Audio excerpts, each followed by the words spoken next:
Hello दोस्तों, आपके अपने YouTube channel English and math classes में आपका स्वागत है। कल हम लोगों ने हिंदी का सेशन शुरू किया। आप लोग देख चुके हैं पहला वीडियो जो बन चुका है हिंदी वर्णमाला का। इसमें हम लोगों ने देखा कि हिंदी वर्णमाला में वर्ण क्या होते हैं, स्वर क्या होते हैं। आज जो हमारे नए बच्चे हैं वो जाके डिस्क्रिप्शन बॉक्स में जाएं और इसका पहला पार्ट आप हिंदी वर्णमाला की वहाँ से देख लें। और आज जो चलेगा ये हिंदी वर्णमाला का दूसरा वीडियो पार्ट 2 चल रहा है, जिसमें हम आज व्यंजन के बारे में चर्चा करेंगे। तो आइए दोस्तों, अब हम हिंदी वर्णमाला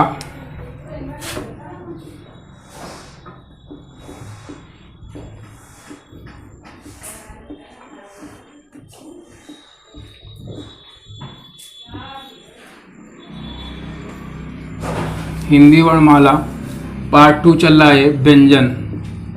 कल हम लोगों ने स्वर, उसके प्रकार, उसके भाग, क्या होते हैं स्वर, कितने स्वर होते हैं, कितने व्यंजन होते हैं, उच्चारण के आधार पर, लेखन के आधार पर हम लोग उसको देख चुके हैं। जो बच्चे हमारे नए जुड़े हैं वो डिस्क्रिप्शन बॉक्स में जाएं और पहला वीडियो देख लें। तो व्यंजन क्या होते हैं, कल हम लोगों ने स्वर के बारे में चर्चा की थी कि स्वर क्या होते हैं। आज हम मुख्य रूप से व्यंजन के बारे में पढ़ेंगे। तो व्यंजन क्या होते हैं? व्यंजन वह वर्ण जो स्वर की सहायता से बोले जाते हैं व्यंजन कहलाते हैं।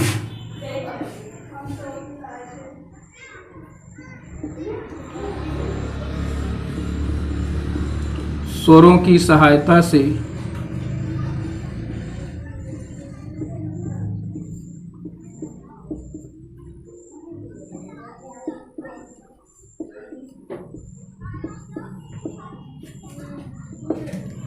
वह वर्ण जो स्वरों की सहायता से या स्वरों की सहायता से उच्चारित किए जाते हैं व्यंजन कहलाते हैं। तो आइए दोस्तों, अब हम लोग व्यंजन को देखते हैं। एक कॉलम बनाते हैं।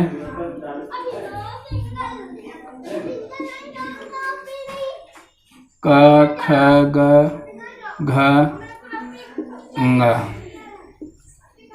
च, छ, ज, झ, ञ, ट, ठ,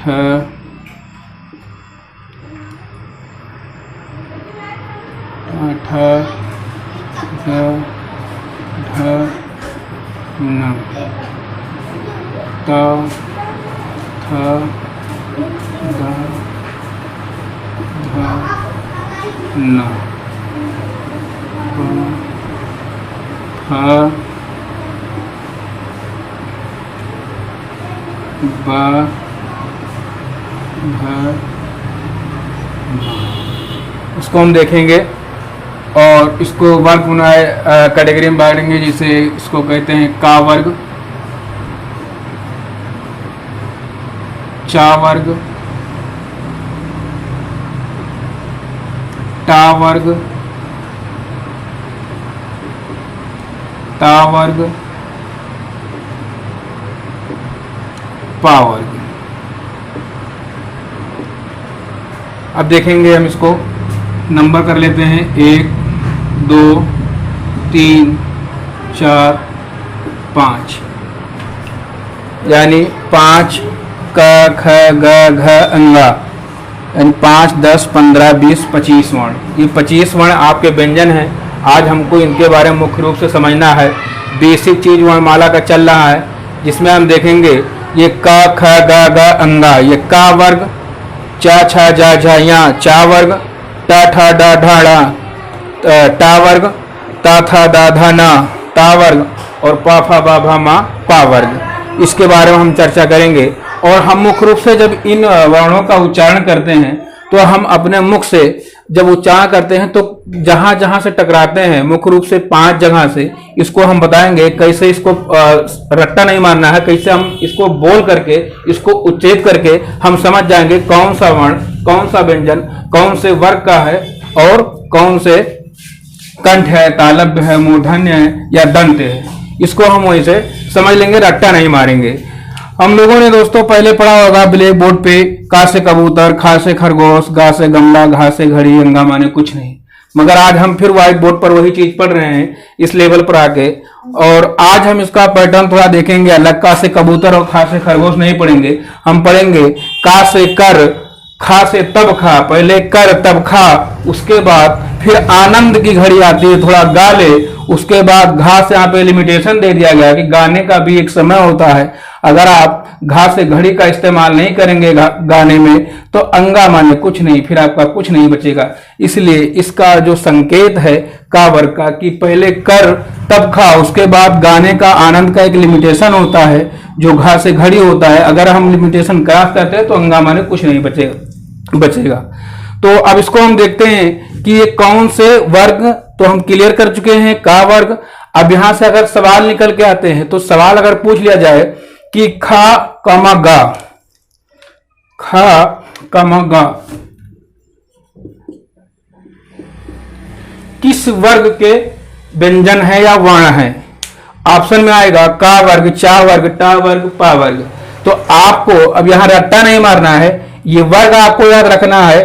तो आप फौरन आपको वहां पे पता चल जाएगा कि ख और गा का वर्ग का व्यंजन है। अब हम आगे चलते हैं, इससे कहीं से घूम फिर के सवाल आ सकते हैं। बा किस वर्ग का है? आपको देखना है पा वर्ग का है, पा फा बा भा मा, बा वर्ग का है। ऑप्शन में चारों चीजें दी जाएंगी, का वर्ग, चा वर्ग, टा वर्ग, पा वर्ग। हमको किस पे लगाना है? पा वर्ग पे, क्योंकि हमें रट्टा नहीं मारना है, हमें एक बार देखना है और उसको माइंड में बैठा लेना है। अब इसको हम देखते हैं कि का वर्ग गा वर्ग जो हम उच्चारित करते हैं तो आखिर हमारे जो कंठ होता है या जबान होता है या दांत होता है या ओठ होता है, इन्हीं चीजों से हमारे वर्ण टकरा के निकलते हैं। तो का वर्ग जब हम बोलते हैं का ख गा घा, अभी देखो यहां से जब आगे जाएंगे तो थोड़ा संघर्षी होता है, इस पर संघर्षी होता है जो हमको बोलने में थोड़ा रगड़ महसूस होता है। तो का खा, इसको तो थोड़ा हम अलग से निकालते हैं कंठ, तो इसको देख लेते हैं। तो ये कंठ है,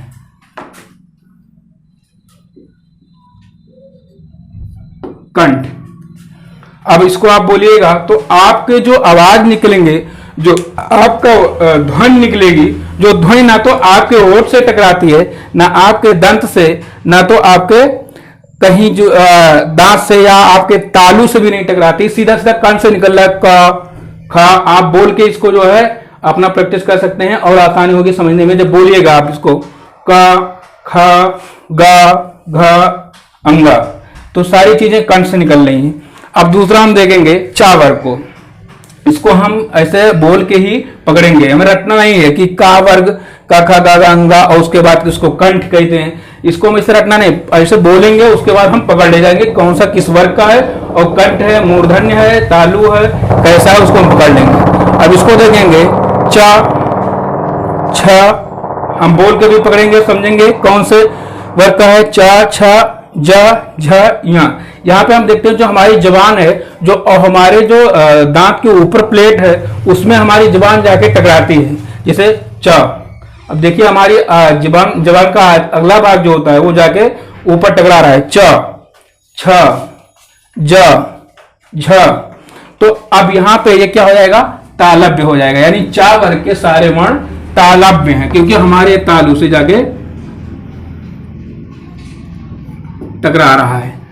एकदम हमें रट्टा नहीं मारना है, बोल के पकड़ना है, क्योंकि हम जब बोल रहे हैं, जब उच्चारित कर रहे हैं तो उच्चारित करने में जो ध्वनि निकल रही है उसको हम देखेंगे। जैसे चा, अब हमारे जो जीभ का अगला भाग है वो जाके हमारे तालु से ऊपर जाके टकराता है, चा छ जा झा या, तो ये हमारा तालव्य हो गया, चा वर्ग तालव्य। ठीक है, उसके बाद आते हैं टा वर्ग में।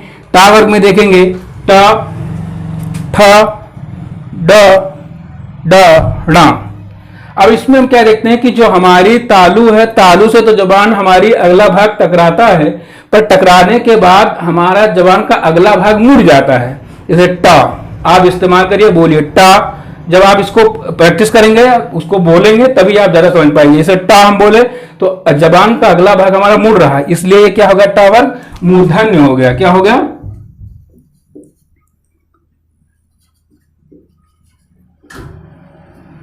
मूर्धन्य, मूर्धन्य हो गया। यानी अब हम कैसे देखेंगे कि मूर्धन्य है या तालव्य है या कंठ है, इसको हम बोल के ही उच्चारित करके आराम से पकड़ ले जाएंगे, क्योंकि हमने क्या किया? का ख गा गा, सीधा सीधा हमारे कंठ से आवाज निकल रही है। च छ जा झ या, हमारे तालु से केवल जबान हमारी टकरा रही है। उसके बाद टा वर्ग में देखेंगे तो टा ठा डा हमारे जीभ का अगला भाग मुड़ जा रहा है और मुड़ने के बाद हमारे तालु से टकरा रहा है, इसलिए ये मूर्धन्य हो जाएगा। अब आते हैं अगला जो है ता वर्ग पे। तो ता वर्ग पे क्या होता है कि जो ता वर्ग है, ता इसको हम फिर उच्चारित करेंगे, उसके बाद पकड़ेंगे ता थ द ध न। यहाँ पे हम देखेंगे तो ये सारी जो हम बोलते हैं उच्चारित करते हैं, इनका उच्चारण जब हम करते हैं तो हमारी जीभ का अगला भाग हमारे दांत से टकरा रहा है, तो हमारे दांत से हमारे जीभ का अगला भाग टकरा रहा है, तो ये सारे जो वर्ग हैं ता वर्ग के वो कौन सा बनेंगे? दंत, दंत हो जाएंगे। ठीक है, समझ में आ रही होंगी उम्मीद है सब लोगों को। और आप बोल के ही पकड़िए, ज्यादा समझ में आएगा, चीज को रट्टा नहीं मारना पड़ेगा। उसके बाद हम देखते हैं पा वर्ग। पा वर्ग में बोलेंगे जैसे पा, फ, ब, भ और मा।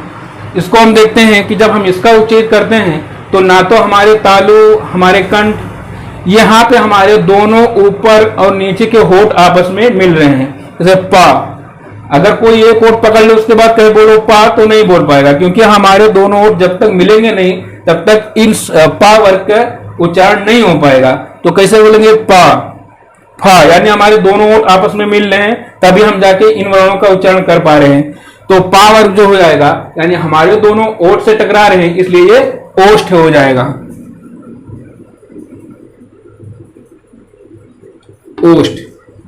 यहां तक क्लियर हो गया होगा कि अब कौन से वर्ग का है? कंठ है, तालव्य है, मूर्धा है या ओष्ठ है। यहां तक क्लियर हो गई होगी। एक बार आप इसको बोल के प्रैक्टिस करिए, उसके बाद नोट्स बनाते चलिए। आप स्क्रीनशॉट भी इसका ले सकते हैं।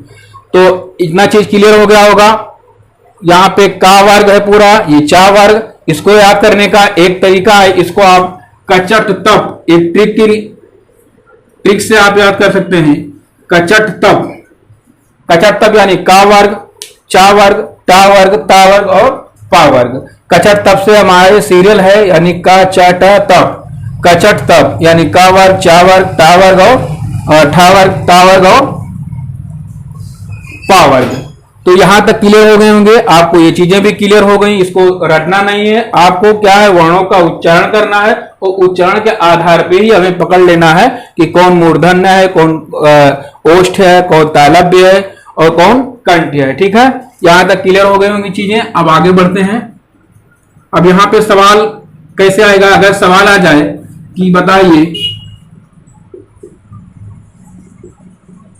ऑप्शन में आ जाए, 4 ऑप्शन दे दे ए बी सी डी, बताइए दा और धा कंठ है, मूर्धन्य है या तालव्य है। अब आपको रटना नहीं है कि कौन सा है, हमें जाके रटना तालव्य है मूर्धन्य। हम इसको उच्चारित करेंगे दा धा, यानी हमारे जीभ का अगला भाग दांत से टकरा रहा है, इसलिए क्या है? दंत है। हमें रटना नहीं है, एक बार उच्चारण करिए, उसके बाद जहां से जीभ टकरा रहा है वो चीज उसी में से है आपकी।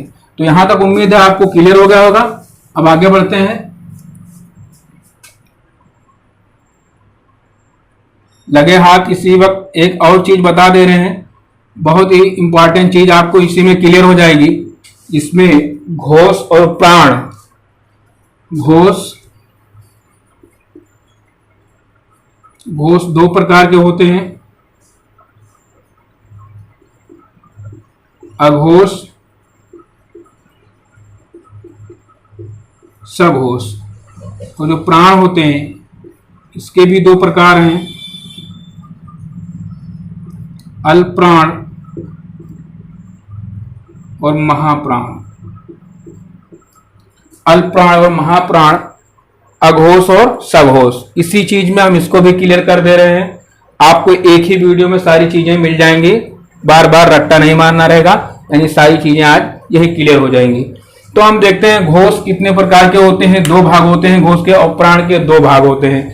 घोष का मतलब होता है जब हम किसी चीज को उच्चारित करते हैं किसी वर्ण का, तो उसमें कौन सा वर्ण जो होता है कितना संघर्षी है, कितना स्पर्श संघर्षी, यानी कितना हमारे किसमें कितना ताकत लगता है, किसमें ताकत नहीं लगता है बोलने में। उसी प्रकार जो प्राण होता है, प्राण का मतलब हवा होता है, यानी हम जब किसी वर्ण का उच्चारण करते हैं तो वो वर्ण बोलने में हमारी आवाज में कितनी टनकार होती है, कितने कंपन होते हैं, कितनी झनकार होती है और कितनी ताकत लगती है, तो वो चीजें हमें प्राण यानी वायु से हमें पता कर रहा है। वर्ण में यहां से सवाल पूछे जाते हैं, तो इसको हम एक ट्रिक के माध्यम से देखेंगे और अभी दोनों चीजें क्लियर हो जाएंगी। यहाँ पे हम पहले अघोष और सघोष देख लेते हैं, क्योंकि अब यहाँ पे देखेंगे एक अक्षर को पकड़ेंगे।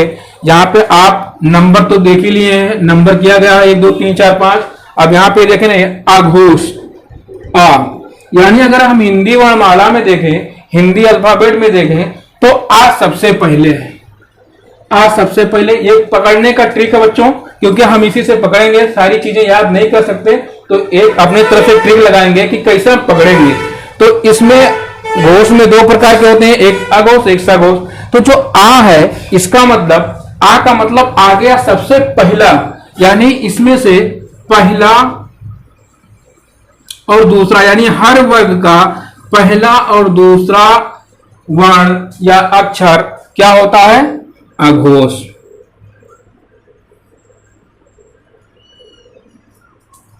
क्लियर हो गया होगा। हमें अघोष में आ है तो पहला हर वर्ग का पहला और दूसरा वर्ण, दूसरा व्यंजन अघोष होता है। अब हम देखेंगे बचा सघोष। सघोष यानी सा का गा में आएंगे तो बहुत नीचे हमें सा मिल रहा है, तो अब इसको जब देखेंगे तो यहां पर ये तीनों जो हैं आपके, ये हैं सघोष। ये पकड़ने का सबसे आसान तरीका है, सबसे आसान ट्रिक है। एक ही ट्रिक में सारी चीजें अभी क्लियर हो जाएंगी। यानी सघोष कौन से होते हैं, कौन कौन से वर्ण हैं। अभी यहां पर हम अगर लिखाते अघोष हेडिंग डलवाते, अघोष हेडिंग डलवाने के बाद का खा गा चा छा टा टा सारी चीजों को लिखाते कि बच्चों ये सारे वर्ण सघोष हैं, इतने अघोष हैं। आपको याद करने में दिक्कत होगी। एक ही टेबल में हमने ऐसा किया कि सारी चीजें उसी में सम्मिलित कर दिए, ताकि आपको पढ़ने में समझने में दिक्कत ना हो। तो यहां पर अघोष यानी हर वर्ग का पहला और दूसरा अक्षर अघोष होता है और तीसरा, चौथा और पांचवा वर्ण सघोष होता है। इसी में हम देख लेते हैं अल्पप्राण और महाप्राण को भी निपटा देते हैं, क्योंकि लगे हाथ हमें आपको छोड़ना नहीं है। अब देखो यहां पे हर वर्ग का, ये तो आपका जो है वर्ग था, यहां से ये चीजें आप क्लियर कर लें। ये चीजें आज एक ही वीडियो में वर्णमाला की बहुत ही काफी चीजें, जो अच्छी चीजें आपको क्लियर कर दी जाएंगी।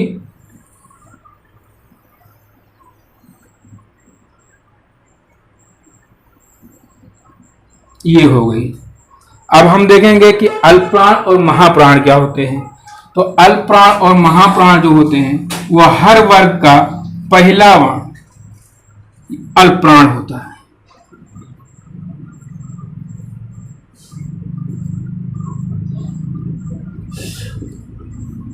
यानी कैसे पढ़ेंगे इसको?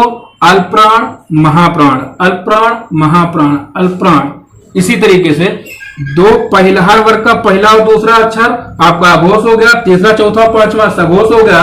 और जब अल्पप्राण और महाप्राण पढ़ेंगे तो पहला अल्पप्राण और दूसरा महाप्राण, फिर क्या है, फिर अल्पप्राण,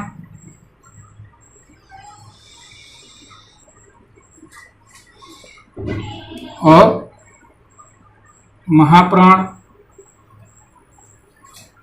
और फिर लास्ट में अल्पप्राण।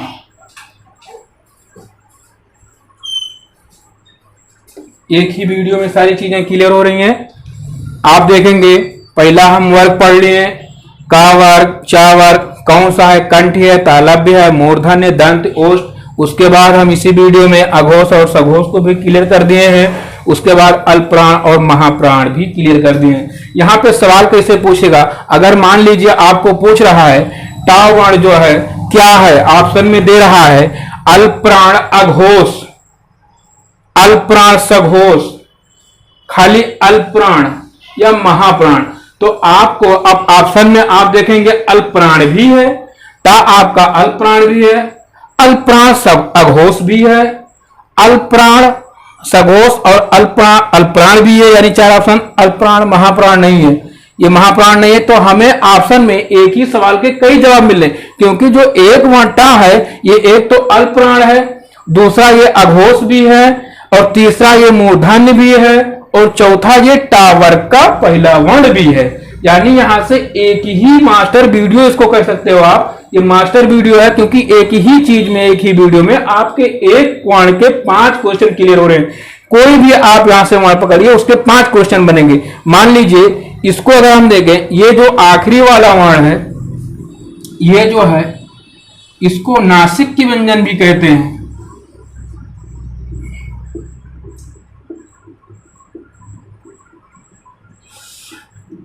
नासिक व्यंजन। अब देखिए यहां पे अगर उसमें देखें हम, तो एक तो अगर पूछा जाए कि बताइए ना क्या है, तो ना आपका अल्पप्राण भी है, ना आपका सघोष भी है, ना आपका दंत भी है, और ना आपका नासिक व्यंजन भी है। नासिक व्यंजन क्या होता है? नासिक व्यंजन ऐसे वर्ण जिनके उच्चारण में हमें नाक से हमारी हवा निकलती हुई। अब इन 5 वर्णों का आप उच्चारण करिए, इसमें आपका नाक भी शामिल है। ठीक है, तो यहां तक ये मास्टर वीडियो क्लियर हो गया होगा। अब आपको एक चीज और बता रहे हैं, द्विगुण व्यंजन होते हैं 2। हमने कल जो बताया था,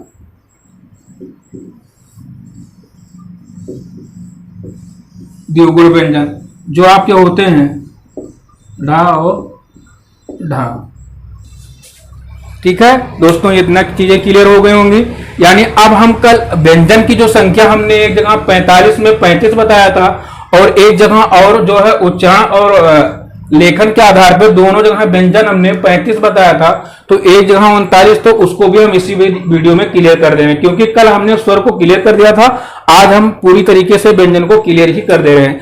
तो व्यंजन हम देखेंगे तो 1 2 3 4 5, यानी 5 10 15 20 और 25, 25 और 2 27, यानी आपके टोटल मिले यहां तक जो तो मिला, यहां तक तो 25 मिला, और इसी में हम 2 और ऐड करेंगे तो हमें मिल जाएगा 27, यानी 27 वर्ण हमको मिल गए। अब इसी में हमें दिखाना कितना है? हमें दिखाना है 39 व्यंजन दिखाना है। तो हमें अभी 27 मिले हैं, 27 मिले हैं। अब यहां पे नीचे अंतस्थ, अंतस्थ में अभी बहुत सारे वर्ण छूटे हैं, आपके दिमाग में आ रहे हैं, क्योंकि वर्णमाला जो व्यंजन है इतने से नहीं कंप्लीट हो रहा है। अभी और वर्ण जो छूटे हैं वो यहां पे हम देखेंगे। इसको अंतस्थ कहते हैं, या र ल व। ऊष्म श ख स ह। उसके बाद संयुक्त व्यंजन,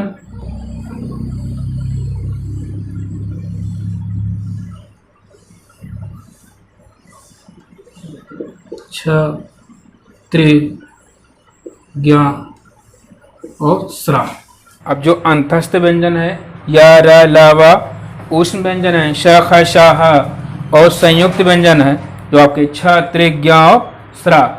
तो हमने क्या देखा था कि कल उच्चारण के आधार पे जब हमने देखा था कि 52 होते हैं, तो 52 व्यंजन होते हैं, तो 25 और 2 यहाँ पे द्विगुण व्यंजन 2 निकल के आए हैं, तो यहाँ पे आपके 25 और 2 27 हो गए, यानी 25 ऊपर थे और 2 यहाँ पे नीचे 27। और यहाँ पे देखेंगे तो 12 यहाँ से आके हमको मिले हैं, तो 12 इसमें और ऐड करेंगे, 5 और 2 7 और 2 9, 2 और 1 3, यानी हमें 39 जो उच्चारण के आधार पर व्यंजन थे उन हम 39 को देख चुके हैं, और एक जगह 35 थे लेखन के आधार पे। तो आज हमने वर्णमाला का ये दूसरा वीडियो कंप्लीट कर लिए हैं, और वर्णमाला का ये मास्टर वीडियो माना जा सकता है। एक ही चीज़ में हमने सारी चीज़ें जो है सम्मिलित कर दी है, ताकि आपको याद करने में दिक्कत ना हो। आप एक बार रिवाइंड करके फिर से वीडियो देखिएगा, जो चीज़ नहीं समझ में आएगा कमेंट करिएगा, उसको जो है निवारण किया जाएगा। और आप इसको ये अंतस्थ व्यंजन, ऊष्म, संयुक्त सारी चीज़ें आज क्लियर हो गई। अल्पप्राण, महाप्राण, अघोष, सघोष सारी चीज़ें, तालव्य, कंठ, मूर्धन्य, ओष्ठ। तो अब इसको यहीं पे रखते हैं, अब अगले वीडियो मिलेंगे दोस्तों।